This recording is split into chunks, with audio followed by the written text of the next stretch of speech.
Okay, ladies and gentlemen, let's just do a quick test in the chat room for a moment. I want to make sure everybody can see. It looks like we are here.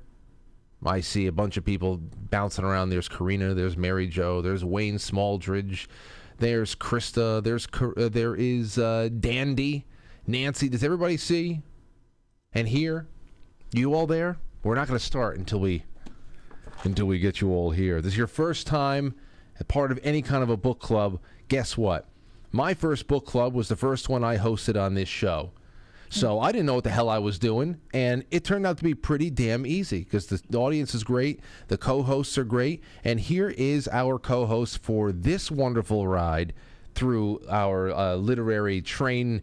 I don't know. What is this? What is this, a train ride through the world of literature? Very, yes. Very bad. It's really corny. Lindsey Scharmyn, welcome to the show. How are you? I'm so good, Frank. It's so good to be here with you and your amazing audience. And I know you know how I feel. I know your audience is so grateful for everything that you do. You're like a healing salve for the world of normalcy out there. You know, the mainstream pretends it's the normal world, but the real normal people are here with us right now. So I'm with you. I'm with you on that one. I think that it has been so therapeutic to jump into this world, these different types of worlds. And you know, I think it'll only get better as we go through this book in particular, because as you and I were talking about before I went live, this is above all one of the greatest.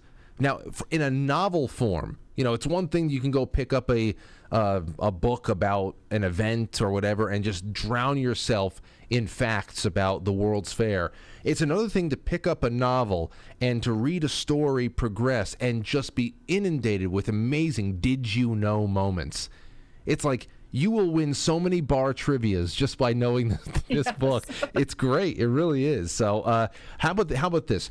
General thoughts. For the first 85 pages, here's what it is. I love that it opens up, first of all, with our main character, Daniel Burnham, on the Olympic, on the night of the Titanic's demise. We talk about so much about that. And he's trying to get a message to his friend, Frank Millett, one of the last surviving members of this team that got together to bring the 1893 World's Fair together, which you have the setting, it's Chicago. It's Chicago, which... Lindsey, I don't know if you got this kind of a feeling, but Chicago hasn't changed that much over the years. I don't know Chicago well enough to say, but that's sad because they don't paint a very pretty picture of Chicago. Everything that I've read, I've never been there either, but it seems it's always been a very violent, bustling place. Obviously, there's been 125 years worth of development there. It's become as a westernized city as anything else, but we're given a backdrop of crime, murder, but a growing rapidly and in search of identity. It's always playing, Chicago is always playing second and sometimes third fiddle to New York and Philadelphia. We learned that even the name Windy City is only partially a nickname that is given to it because of that sting of that westwardly current of wind that goes through there, but because of all the little brother-like whining that is done about how they have this inferiority complex when compared to New York City. Anyway, they're in the race here, and they win their bid to host the Columbian Exhibition, the World's Fair.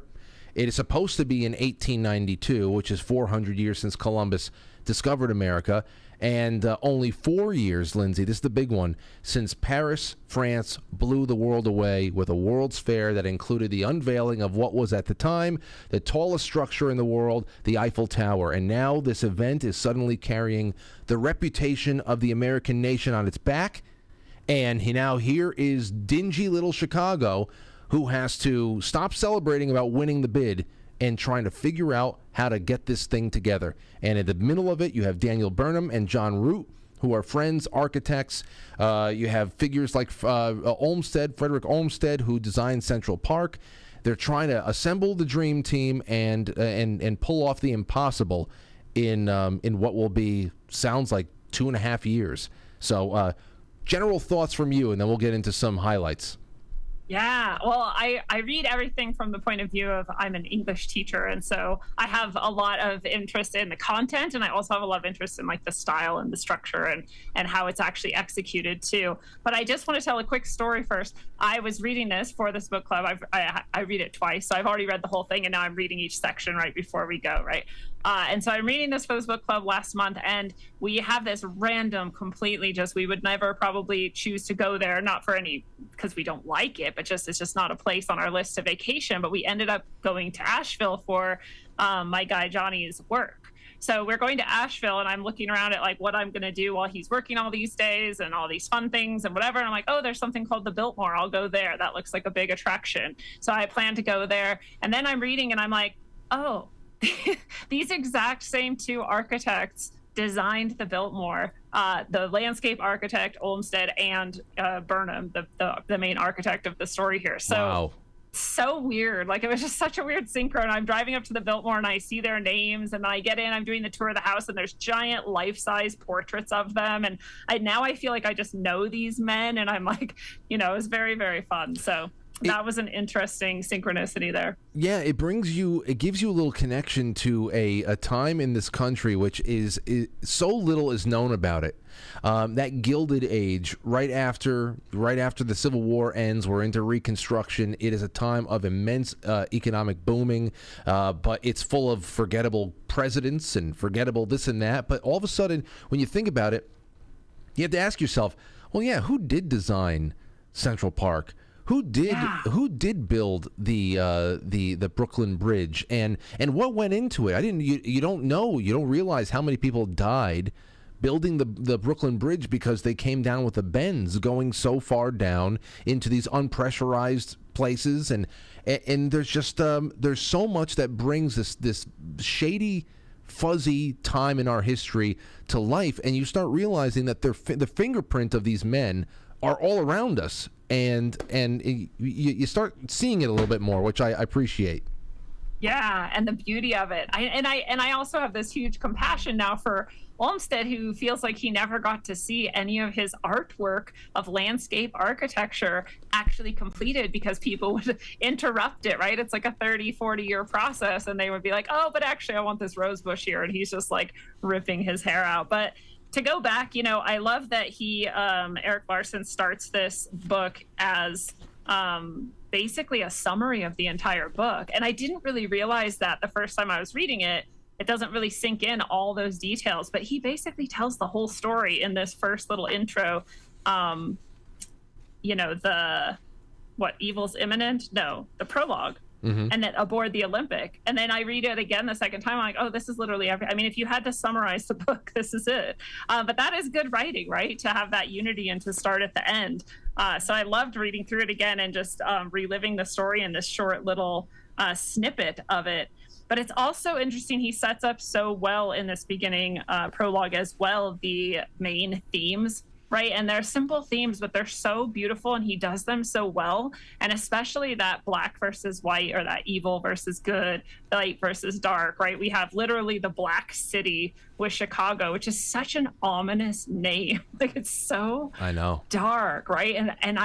And I kind of feel that way about a lot of cities, honestly. And back then, I probably would have felt that way even more because they were actually covered in soot and filth and bloated horses. And he paints this picture of how disgusting Chicago actually was, how crime-ridden, how dangerous, trolleys flying by, right on just street level, just soot and garbage everywhere. The river is just like filled with trash and dead things. And oh my God, no Sullivan Slaughterhouse. What about the slaughterhouse? And the slaughterhouse. That was like the main attraction for so much that this death, commercialized, just unattended death, things that just dropped dead, and then there's just commercialized death.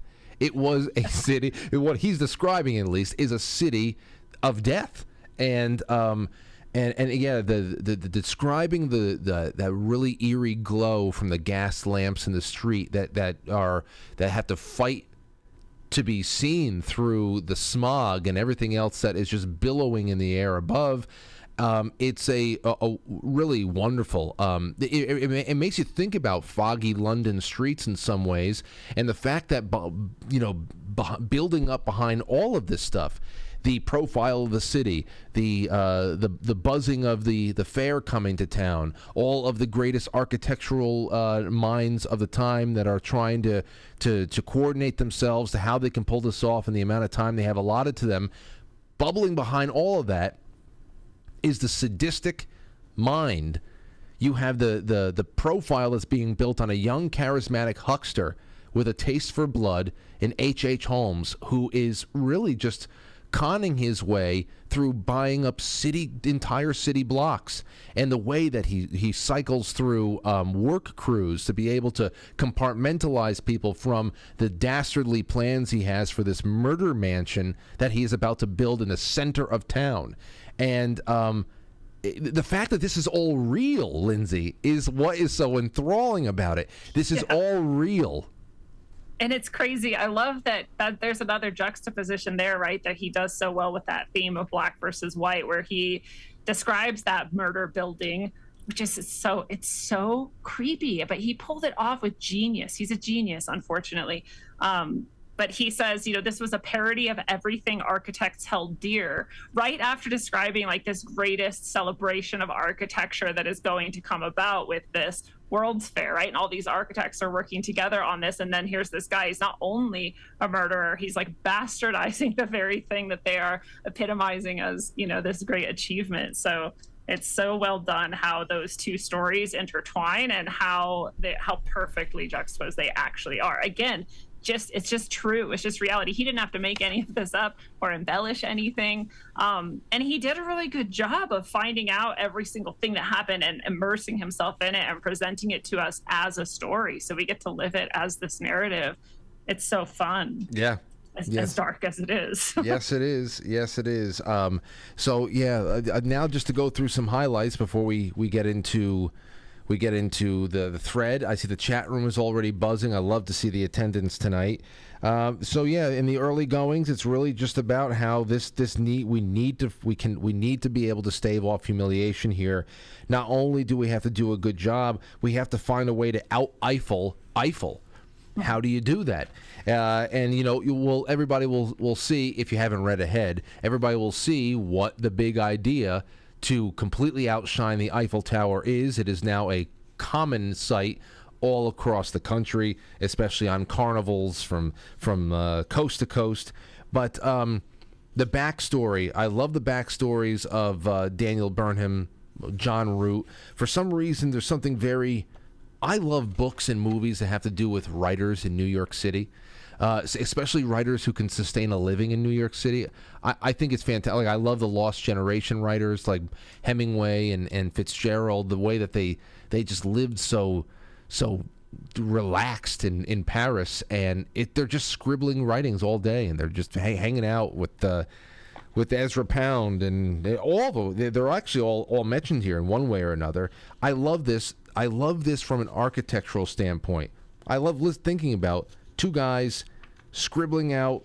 Obviously, they were the best at what they're doing. There's other very unsuccessful architects at the time, but I love the backstory of the architects. I love how everybody's just ascending at the right time. They're ready to receive these high honors of going on in there and doing what they can. I love the little strange tidbits in there too. On page 31. Here is when all of the news about the Black City getting the nod to build the White City. Look at this one over here. One telegraph boy made his way through the dark into unlit alley that smelled of rotted fruit and was silent, save for the receding hiss of the gas lights on the street he had left behind. He found a door, knocked, and entered a room full of men, some young, some old, all seeming to speak at once, few quite drunk. A coffin at the center of the room served as a bar. The light was dim and came from gas jets hidden behind the skulls mounted on the walls. Other skulls lay scattered about the room. A hangman's noose dangled from the wall, as did assorted weapons and blanket caked with blood. These artifacts mark the room as headquarters of the Whitechapel Club, named for the London slum in which 2 years earlier Jack the Ripper had done his killing. The club's president held the official title of the Ripper. I mean, just to think about the members were journalists. I mean, so here is a pretty much a fan club, a fan club for Jack the Ripper. I mean, this is going all. This is pretty much like a Tumblr. If Tumblr were an actual place in Chicago, they can go there and obsess over serial killers. But then again, they weren't as plentiful as they are now. Jack the Ripper was known all over the world for the that kind of thing. But here we are, just getting a glimpse into the kinds of interests that the average person had. It's so different, right? And they talk about even earlier on that, morality was changing at the time, and things that people wouldn't have thought were acceptable were now becoming acceptable. And so this is part of the tension of the times that's going on. But I'm like, would you sit in a dark room with like blood and all those artifacts are from actual murders and things, and you're just and I think they thought it was just fun, and there was nothing that weird about it. It's sort of like a secret society. And at another point in this section they mentioned that there was like 50 some secret societies or something in Chicago, and this was like a fun pastime to be a part of a secret society. And nowadays, if you're part of a so-called secret society, you're considered, suspect by many, and I guess well loved by others. But it's definitely not the norm anymore. Apparently, it was then. Yep. And people were fine with it. Like, yeah, you can have this skull. I mean, that's one of the things that blew me away reading this too, was just how crazy people were about bodies.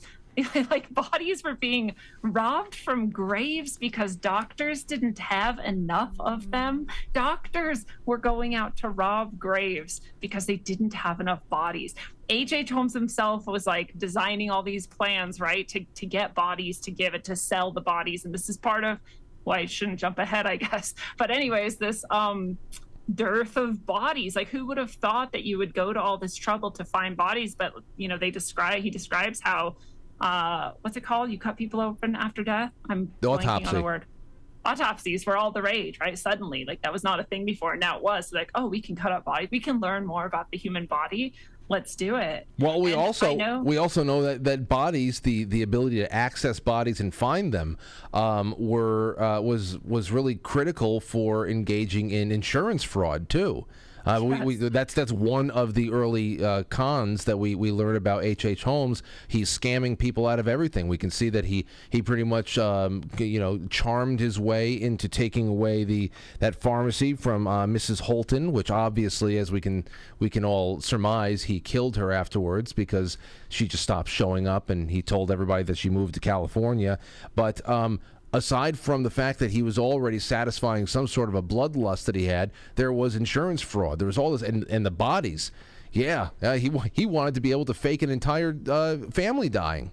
Yeah, he clearly has no problem with it. And that was the other thing that was established really early on that I never would have understood without reading a book like this, was how many young women were going to the cities and going to places like Chicago and stepping off the train and then never, ever being seen of or heard of again.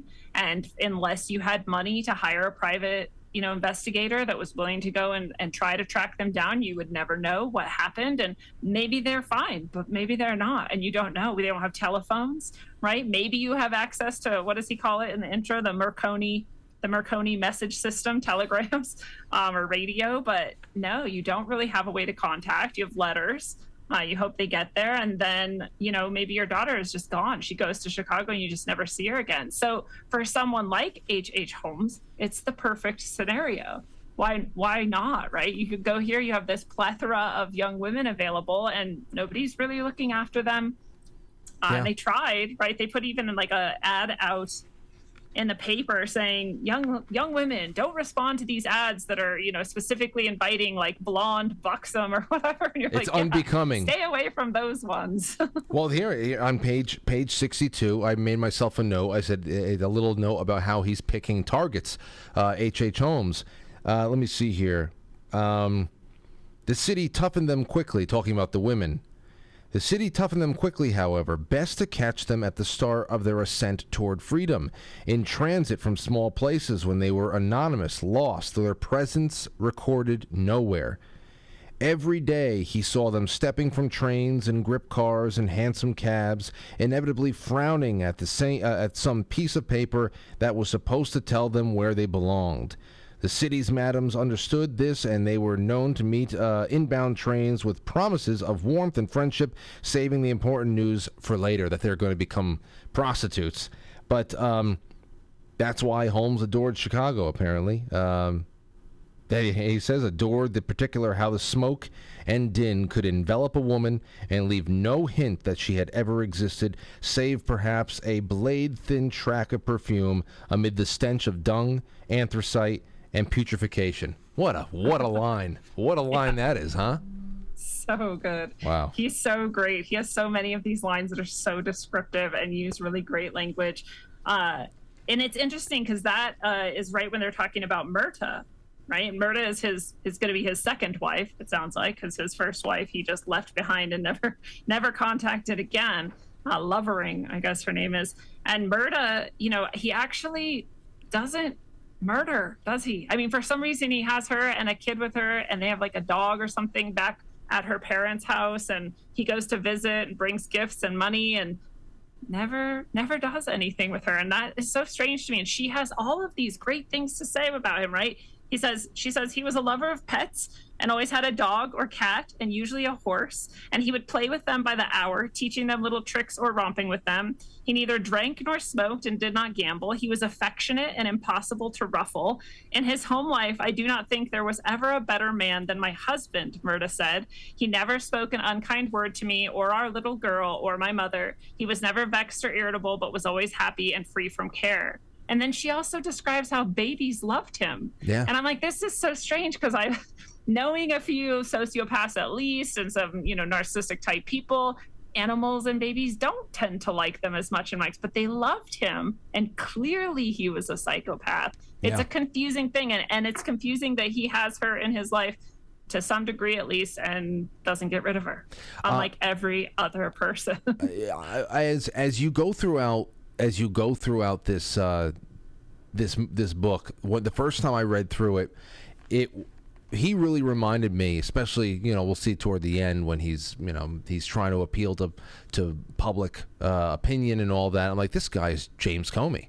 This guy is our government is filled with H.H. Holmes, and especially in the way that he just kind of floats in and out of trouble. And we're talking about dire issues. Krista in the chat room said, was he, now this is a spoiler question, Krista, so I'll just say, whatever.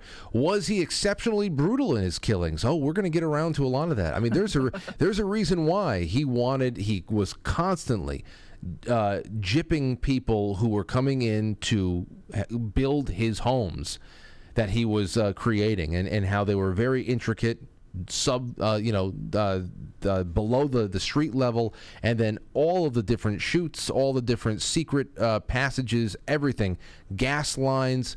It's I remember the first time reading through this, there are some points in this book that you become a little sickened just when you think about the people who had their lives snuffed out in the way that he was looking to do it.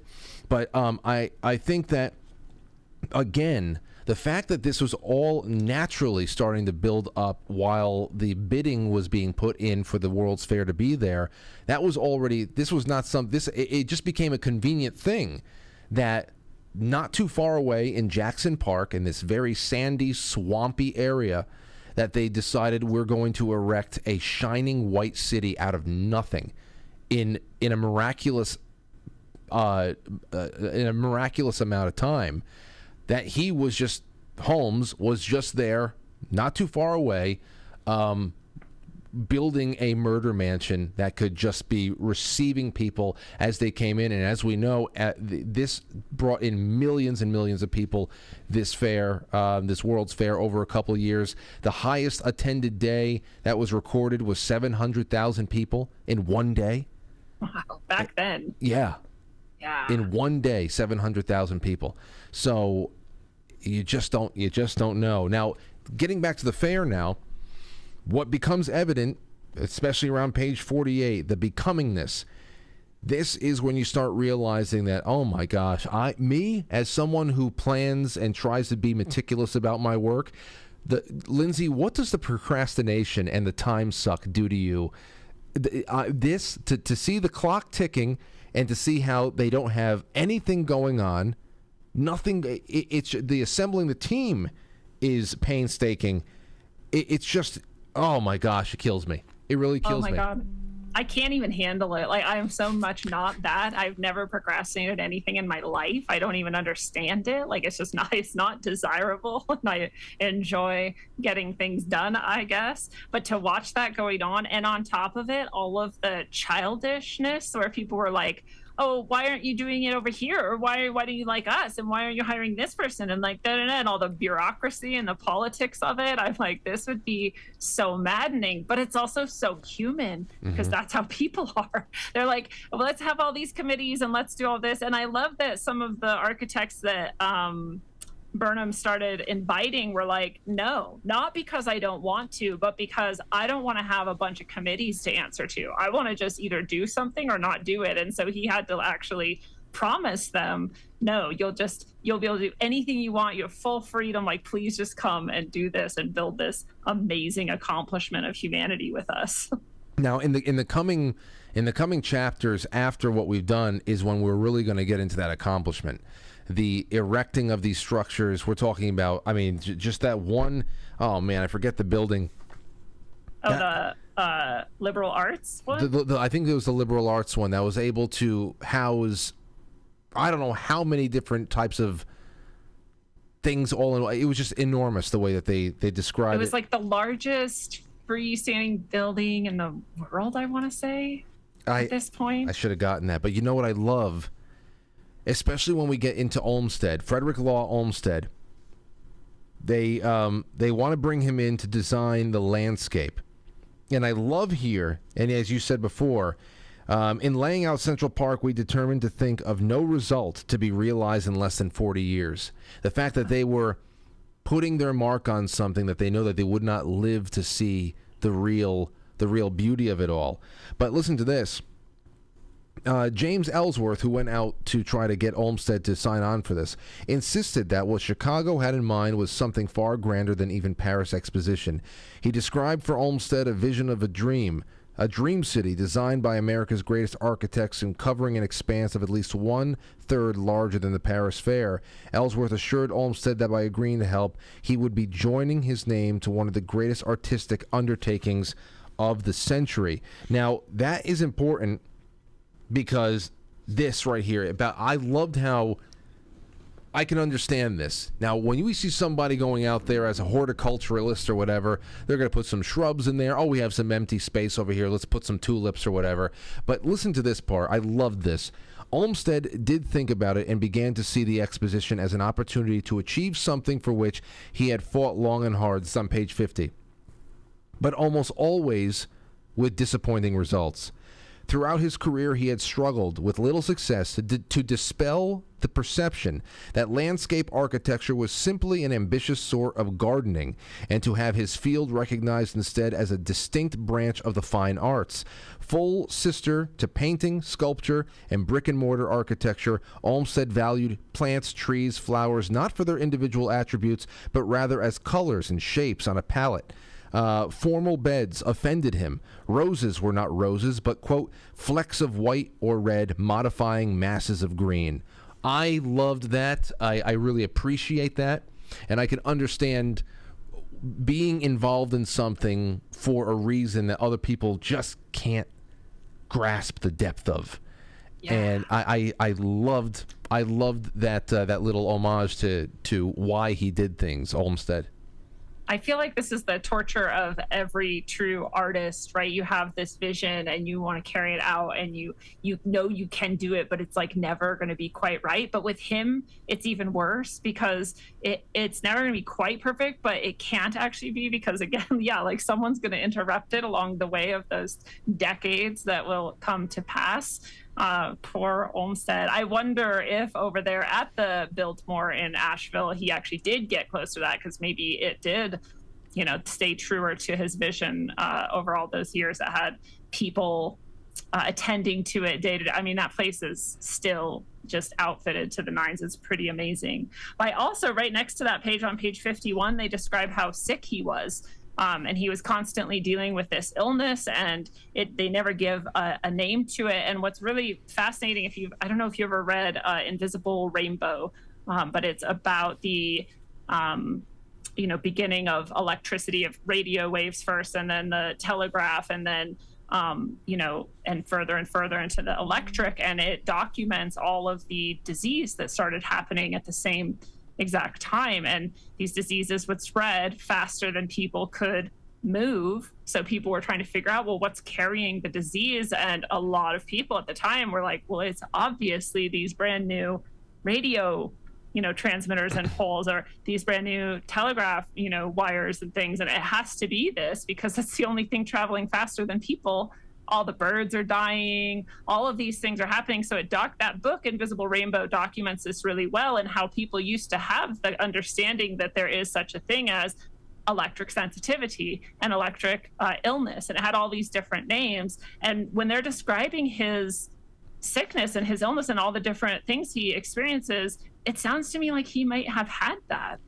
It's the exact same thing, and it's at the exact right time in history, and now we're sensitized to it, and only the strong survived. And so all of us who are here have some level of innate sort of, I guess, protection towards that maybe. But back then when it was new, a lot of people didn't, and it was really, really harsh. That's really well said, and really well. I would have never gone there to tie that together. I was taking note.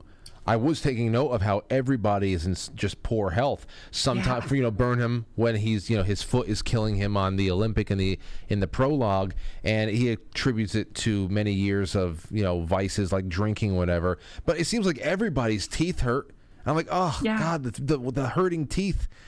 I feel it's something that just grinds on me, and I wouldn't be surprised if what you're suggesting is a major factor that nobody would even think to bring up. Here's since we were, you're on page 51. On 52, I had a highlight.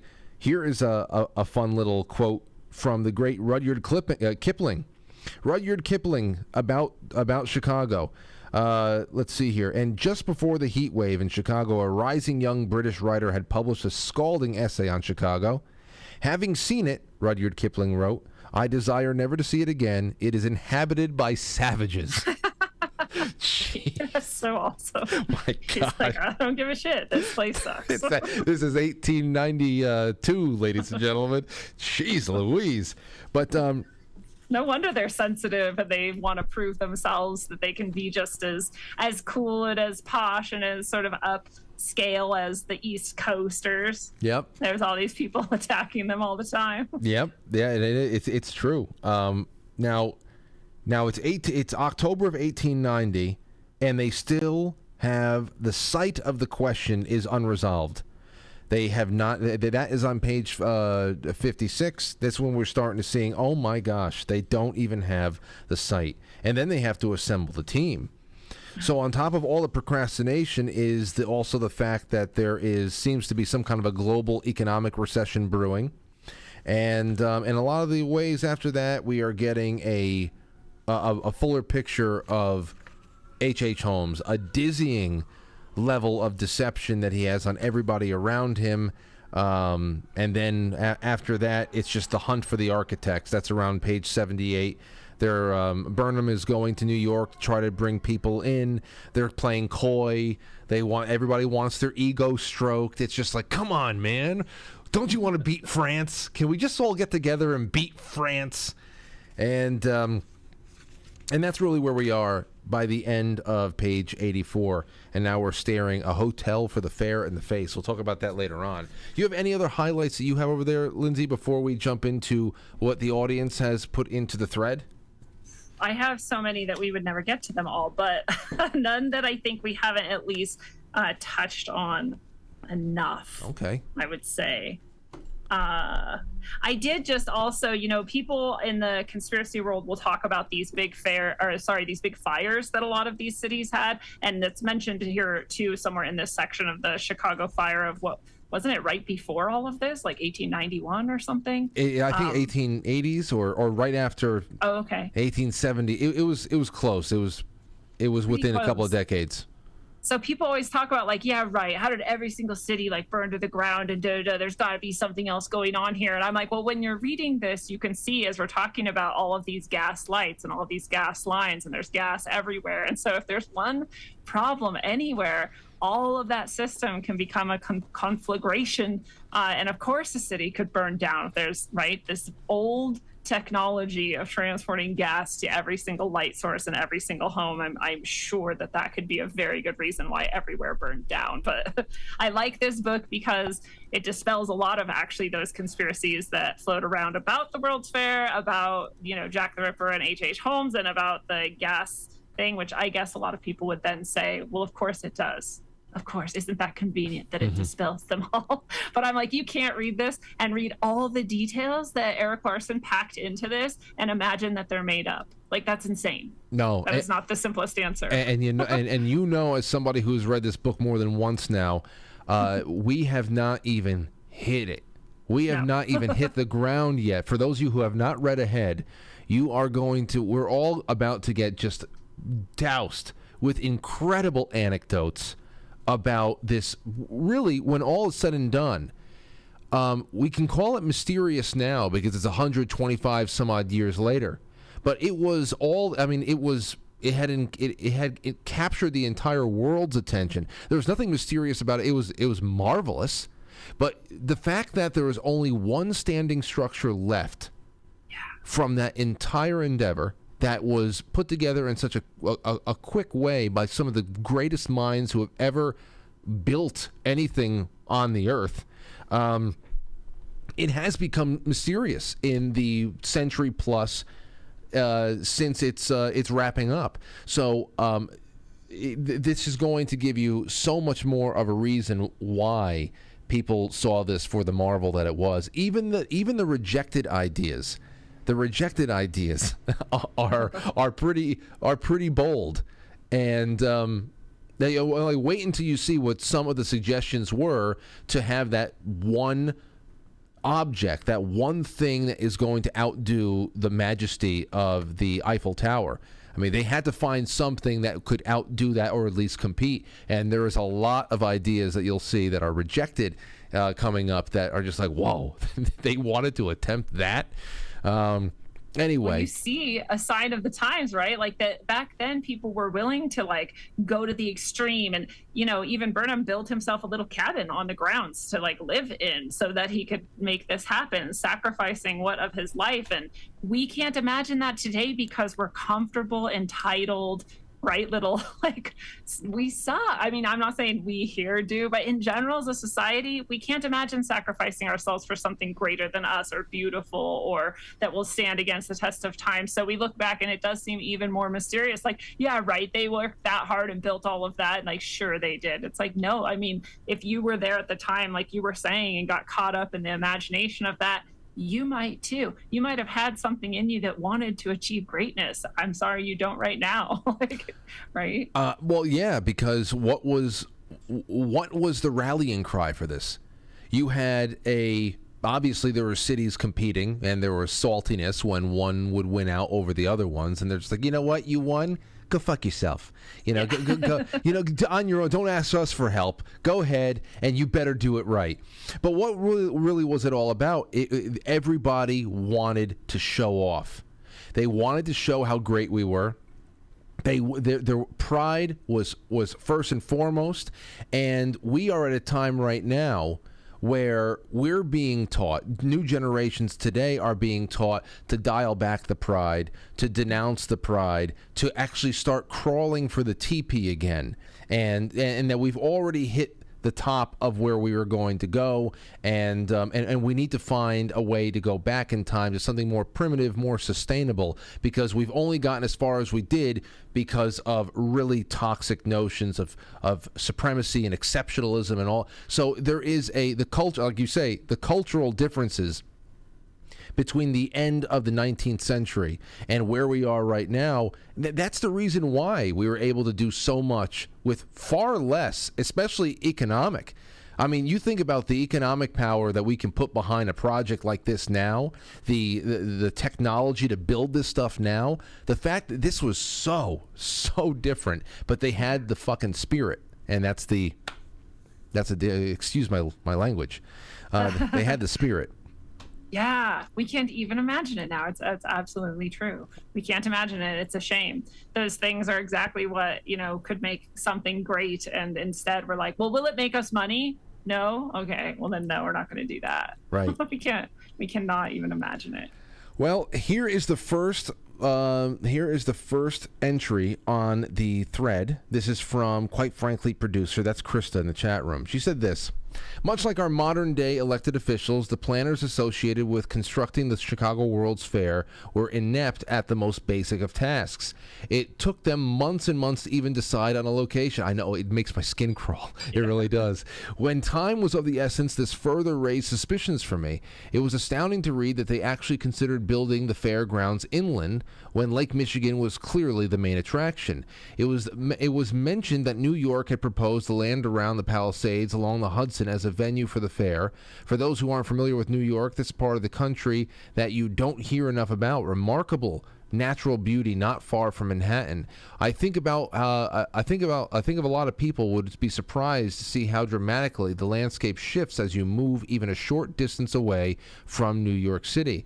I enjoyed reading about Frederick Law Olmsted, who was the famed landscape architect who designed Central Park. He was also designed the grounds of my dream house in Pittsburgh area and my university's campus. Page 49, Olmsted reservations in agreement, his reservations in agreeing to take part in the Rush plan for the Chicago's World Fair. He says, I have all my life been considering distant effects and always sacrificing immediate success and applause to that of the future, he wrote. In laying out Central Park, we determined to think of no result to be realized in less than 40 years. The architects and builders of our past had a vision and reverence for the longevity and semi-permanence of their projects. In contrast, today's world is much more aligned with the idea of cheap construction, poor planning, and less consideration for classic beauty. Well said. Very well said. I think there's, Lindsey, you've probably seen it. There are some very big accounts out there who are obviously very interested in architecture in themselves, and they do a lot of the split screen between rejecting modernity and going back to classical beauty and all that, and the symmetry, and compared to almost like this Soviet style cement hell, concrete hell that we're living in right now.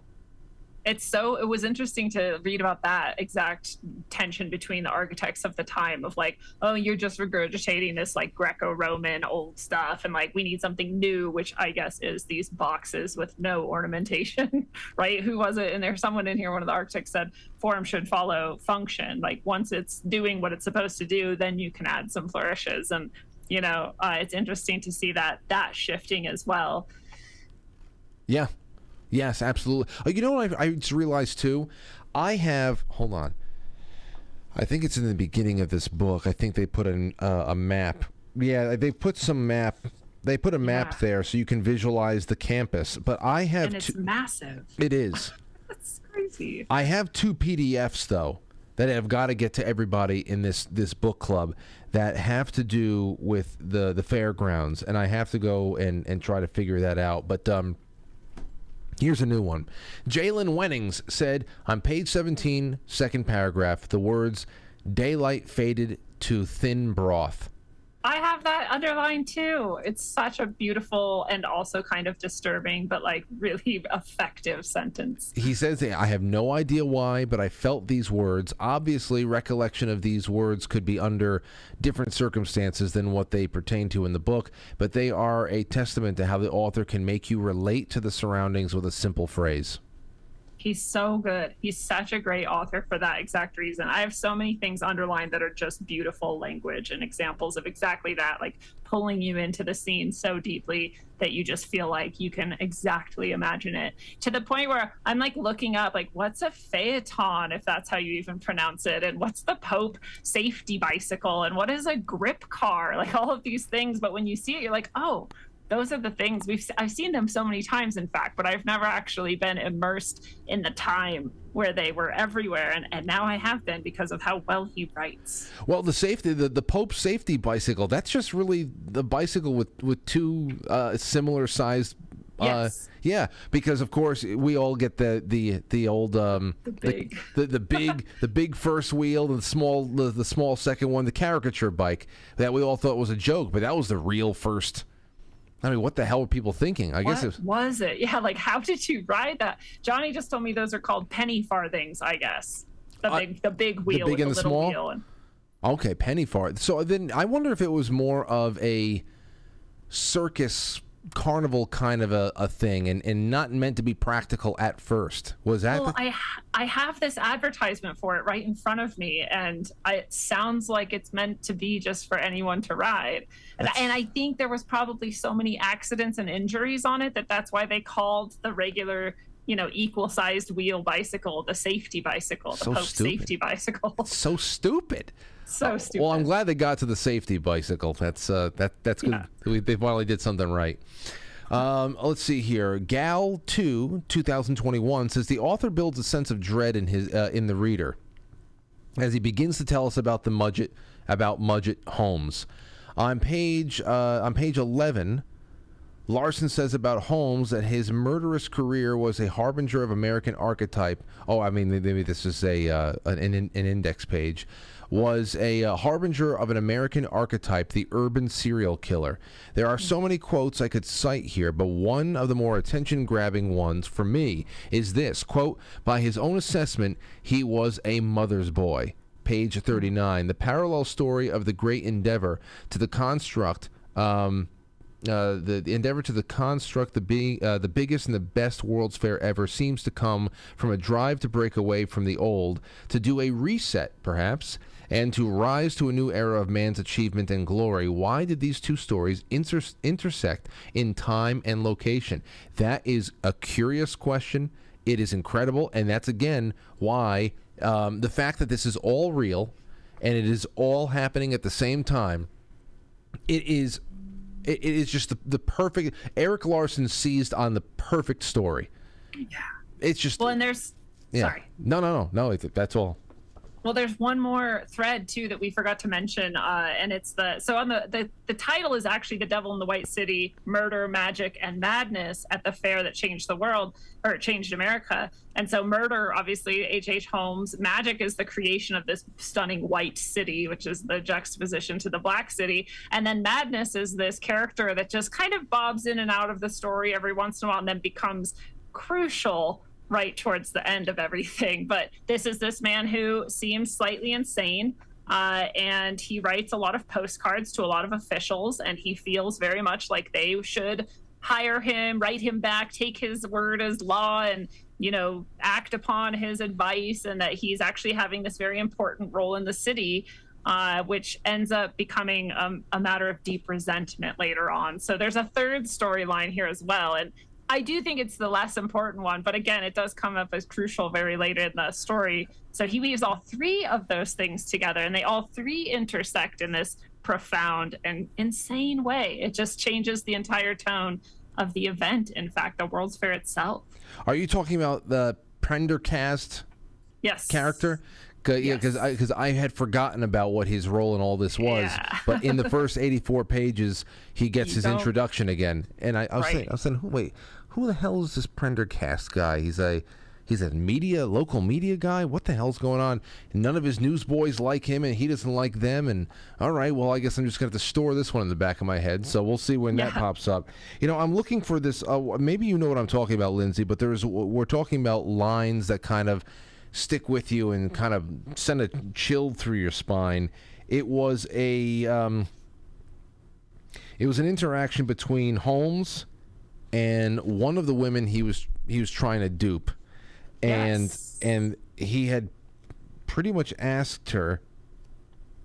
He just asked her to trust him, and he said, don't be afraid. don't be afraid of, or don't be afraid of me, or something like that. And she said, and it terrified her.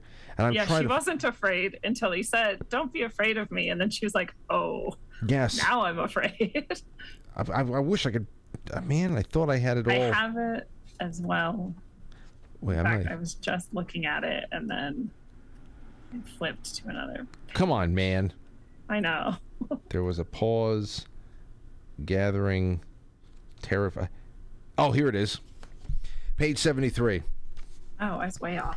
Yeah, a woman named Strowers occasionally did Holmes' laundry. One day he offered to pay her $6,000 if she would acquire a $10,000 life insurance policy and name him beneficiary. If anybody does that, it's like, you know the implications of that? Why does this guy want to make $10,000 off of my death? Wow. What? So that is usually when you say, I'm not showing up to work tomorrow. I'm leaving. But still, when she asked why he would do such a thing, he explained that upon her death, he'd make a profit of $4,000, but in the meantime, she'd be able to spend her $6,000 in whatever manner she chose. To Mrs. Strowers, this was a fortune, and all she had to do was sign a few documents. Holmes assured her it was all perfectly legal. She was healthy and expected to live a long, good while. She was on the verge of accepting the offer when Holmes said to her softly, "Don't be afraid of me," which terrified her. I mean, out of all those that you think that the life insurance policy would be enough, but for him, to, those are the little cutaways that stick with you in this book. They really do. Yeah. Don't be afraid of me. There's the one too where he describes, his eyes as being this like piercing, clear blue. And there's something about that has been associated with psychopathy over and over again. And I'm not going to say that every psychopath has those, but a lot of them do. And it's very interesting because it's not as common in the population as it seems to be with especially like the murderous kind of psychopaths. So why do they have these like stunning clear blue eyes that capture you? You look at them and you want to like look for, you're like, oh, that's really right. Whenever we see this color of eyes, we're sort of like captivated by them. And he has those. He has, in fact, all of these mannerisms that especially a woman might love. He's very suave and he's very good looking apparently, and he presents himself very confidently and all of this. And I love too how they describe how he'll just touch you when he's not really supposed to. Like there's no clear rules written out about how you interact with women, but it is kind of understood like you don't touch a woman, and he just will touch a woman. And then she feels sort of like invigorated and like, oh, no one's ever touched me before. I mean, it'll just be like a tap on the hand or the arm or something. It's not, perverse, but at that time it wasn't done. And so he's like pushing these boundaries. And this is another psychopath thing. He's just pushing the boundary, pushing the boundary, pushing the boundary. And every boundary invasion that you allow shows him how much he can take advantage of you. Yeah. Right. And how much he's got you in his snare. So he's so good at this, right? Like you were reading that part about how he picks the perfect victim and then he grooms the perfect victim and then till he can really trap the perfect victim. Absolutely. That grooming, the grooming is constant. It's nonstop. And even in relocating his wife to clerical duty upstairs because she was starting to become a little jealous of how he was interacting with all of the fawning young girls that were coming in to the pharmacy. Which that's the other thing I get from all these things, Lindsey. I'm reading books like this. And they're described, piercing blue eyes, and women are just hanging all over these guys. And then you see a picture of them, and you're expecting Fabio or something like that, and you're just like, come on, really? That guy? Hey, this guy? What the hell? Why did I ever have trouble with anything in my life? What the hell is going on here? He's not really that good looking. I mean, he's actually kind of, I don't know, man. But I guess to a standard of the time, you just expect something different. You really do.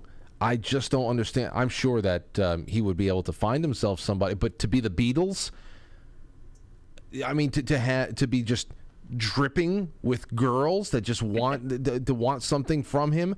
I just didn't understand that, but that's what we have.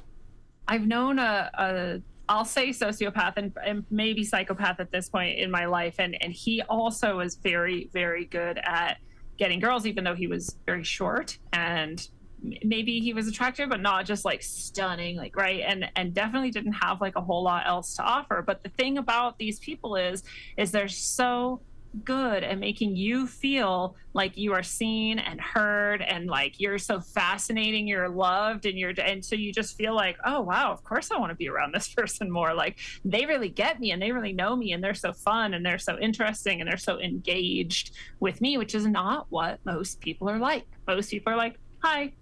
And like, yep. Right, that's it. Like, this person is like really wants to know you, and they study people like a subject, and so they're perfect. Their manipulations are perfect because they're so well crafted to get you to love them. And you were saying like how he just seemed to be able to make like police go away and fraud charges go away, and people who wanted their money back from loans just go away because of those exact same skills. And women are the same. They're no different. So even if he was ugly, he probably could have done it because he has those skills. They're very effective. Mm-hmm.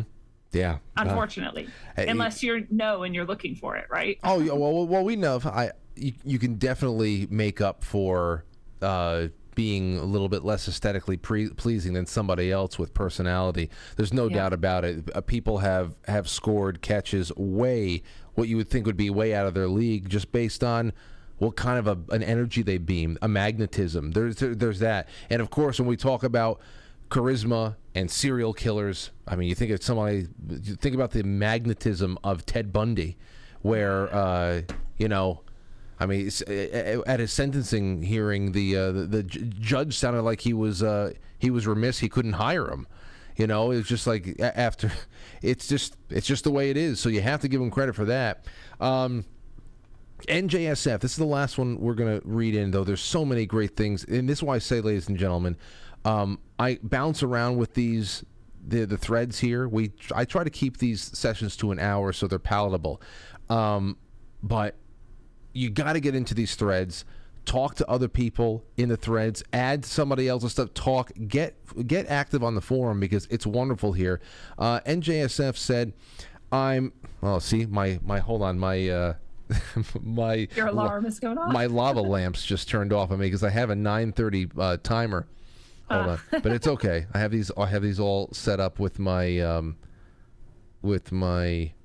app over here. I can turn them back on with my phone. I am enjoying the build-up on this book. I see it structured as a docudrama. These first few chapters concern mainly with setting the stage to the actual action.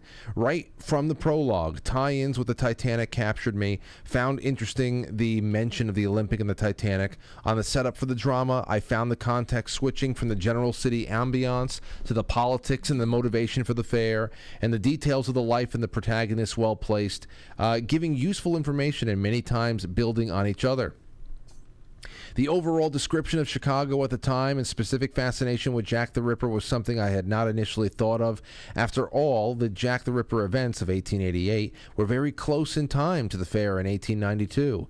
The description of the Whitechapel Club with their media membership reinforces the sense of depravity of how now very clear to many, as well as the grime of big cities. Yeah, you think about what kind of covens control the media these days. I guess big cities and big events have a way of attracting ambitious people. The following line jumped out at me.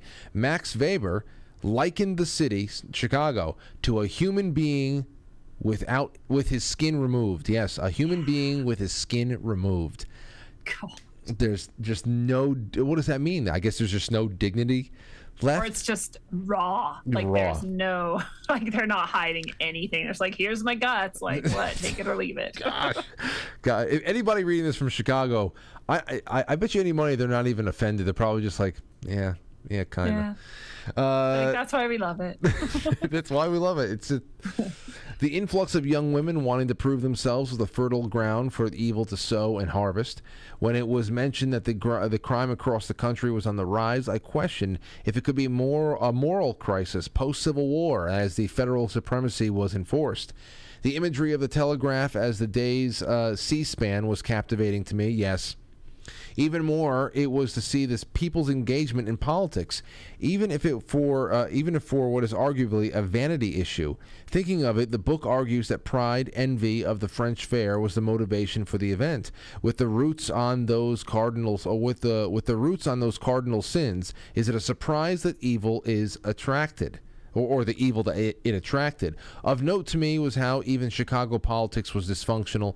I guess it should be no surprise we all know of the Tammany Hall in New York, and of course how current is Kipling on Chicago when he says the desire never to see it again, it is inhabited by savages. Then he goes to the Olmsted line about 40 years. And then after that, So lacking today is the consideration for second and third order effects. Immediate gratification is the name of the game, and I agree. And there's a lot of back and forth going on there. Here's another one from Johnny Nada. Chicago Herald reporter Teresa Dean, mentioned briefly in DITWC, wrote a book called The White City Chips, 1895. It's a compilation of her columns covering the World's Fair. Interesting ground view from the turn of the century perspective. She was also the first female war correspondent, corresponding on the Spanish-American War. Hidden history. Larson's good at it. You see, I don't know if you looked into, Lindsey, if you looked into Larson's other titles since this one. I have two of his other books I haven't read yet, and I have given his books, without reading them, to other people in my life for Christmas gifts, because depending on what the theme of the book is, because of the way that this is written, I trust him now. Yeah. Just to give me something that is fun and really informative. Definitely. No, I haven't looked into it. I would also love to read those. Yeah. Okay. I do want to just point out too, those young women who are coming into the city also sort of shocked me, where again, right now, I feel like it's almost the opposite, where people are like, can I please get out to the country? Like, can I just have a farm somewhere? Just have a little plot somewhere? Like, can I get out of the city? And it was the reverse back then. They were like, can I please get out of this farm town and just into the city and like do something with myself and experience the big life? And very, very different. I mean, I do still think that happens today, but it sounds like it was happening in droves back then. Absolutely. Yeah. Let's see here. Summer 711, thank you so much. I just want to mention some people who didn't read from right now. 26 Ahab, thank you. Katie Sky tells of a story of knowing someone as cunning and unscrupulous as Holmes. This guy can convince anyone of anything and make the most audacious requests of people who will surprisingly comply, and then some with glee, only to find themselves completely taken advantage of and at times ruined when all is said and done. So, I'm really digging the whole World Fair planning and designing aspect of the book as well as a serial killer portion. Now, I hate, you know what? True crime is like the biggest genre in the world right now. And I have to imagine it's only going to get bigger and bigger, because I think more and more people are realizing that the psychopathy that is being chronicled all throughout the centuries here is becoming more and more prominent, more and more naked, and more in control. So this really goes into all of that. All right, well, that's all I have over here. Lindsey, do you have any parting shots on this going into next week, and then we will set the chapters for next week?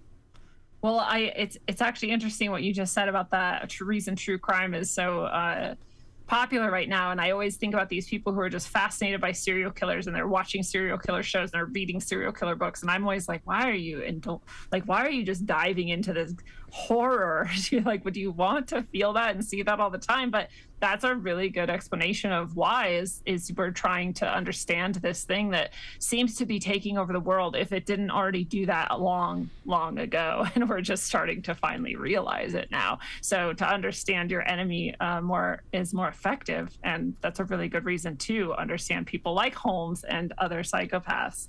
But yeah, I'm excited to get into the next sections. I love their actual, work on getting things started and getting things constructed. It is fascinating. When I was reading this the first time, the parts about homes were the more exciting things to read. So I find myself like, I have to stay up even later and finish this part, because what's he going to do now, right? Like, so it's pretty exciting stuff. You know what we need to do? I don't know. We have to. Maybe someone in the audience can do this. I don't know. Maybe someone like NJSF, who is always very, very detailed in his book club analysis and always excerpts and stuff like that. I don't know. I don't want to put this on any one person, but I would love to to compile a list of all the things that we are about, all the did you knows, all the DYKs that are about to come up on because the technology that was invented sometimes just to, like, for not that it's a spoiler, but things that you'll realize that the first time they ever used spray paint was for these buildings to get that white sheen. Like, they invented new things. So many things on display. We need a did you know list. And one of them we didn't even mention, was in this section, was skyscrapers. Like they had to deal with that technology of Chicago being this like mud pit basically, and especially for the World's Fair, because they're building it on like a swamp, it sounds like. And so that technology of working with that type of land is how it was Burnham, right, who created the methodology to be able to create these skyscrapers. I had no idea. It seemed like the term was coined because of that building that he built. And, they go through all of the different prototypes that they were creating for the base, because of everything was just so sandy and wet below the surface of the ground over there in Chicago, that they had the pyramid scheme where everything can be, flat and displace all of the whatever. And then there was, it's just incredible. You're learning things here. I also love the mention of the Otis elevator company. How Otis, that's the first big elevator company. They actually are the ones that put in place a fail-safe that prevented an elevator from going into free fall. Our first studio building had an Otis elevator. It was an old ass freight elevator that we used to ride in all the time just for the hell of it. And when I read this book, and I said, oh damn, I've been in an Otis. Hell yes.